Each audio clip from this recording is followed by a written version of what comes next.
আম্মু মতো চোখ হয়েছে, ওর আম্মু মতো চোখ হয়েছে। প্রথমবার ছেলেকে কোলে নিয়ে তার কানে আজান দিলেন টিকটকার অনামিকা ঐশীর স্বামী অভিনেতা রাসেল খান। ভিউয়ার্স, পুরো ভিডিওটি শুরু থেকে শেষ পর্যন্ত দেখে অবশ্যই আপনার মতামতটি জানিয়ে দিন। ছেলের চোখ একদম মায়ের মতো হয়েছে। ছেলেকে কোলে নিয়েই আবেগে আপ্লুত অনামিকা ঐশীর স্বামী রাসেল। সব শঙ্কা ও উদ্বেগের মেঘ কেটে জন্ম নিল নতুন আলো। পুত্র সন্তানের বাবা মা হলেন জনপ্রিয় টিকটকার অনামিকা ঐশী ও অভিনেতা রাসেল খান। প্রথমবারের মতো সন্তানকে কোলে নিয়ে কানে আজান দেওয়ার পর আবেগ ধরে রাখতে পারেননি বাবা রাসেল। আর ছেলের মুখে নিজের ছাপ দেখে আনন্দের অশ্রুতে ভেসেছেন মা ঐশী। সামাজিক যোগাযোগ মাধ্যমে ছড়িয়ে পড়া নতুন ভিডিওতে দেখা যায় সন্তানকে খুব সাবধানে পরম মায়ায় কোলে ধরে আছেন রাসেল।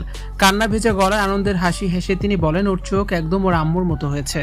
সদ্যজাত সন্তানকে প্রথমবার কোলে নিয়ে কানে আজান দেওয়ার সময় আবেগাপ্লুত হয়ে পড়েন রাসেল ও ঐশী দুজনই।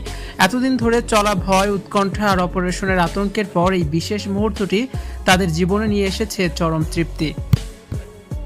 প্রথম সংসার ভাঙনের পর ঐশী যখন আবার নতুন করে রাসেলের সঙ্গে পথ চলা শুরু করছিলেন, তখন নানান আলোচনার ঝড় উঠেছিল নেটদুনিয়ায়। নেটিজেনদের অনেকেই কটাক্ষ করে বলেছিলেন এই বিয়ে 6 মাসও টিকবে না। তবে সমালোচনাকে ভুল প্রমাণ করে ঐশী ও রাসেল শুধু তাদের সংসার টিকিয়ে রাখেননি, বরং যৌথ ভালোবাসায় ঘর আলো করে নিয়ে এলেন তাদের প্রথম সন্তানকে।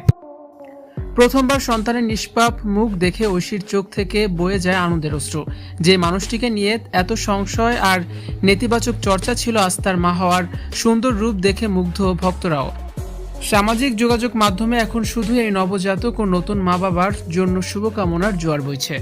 ভিউয়ার্স, এ বিষয়ে আপনাদের মূল্যবান মতামত জানিয়ে অবশ্যই কমেন্টস করে দিন। ভিডিওটি দেখার জন্য ধন্যবাদ।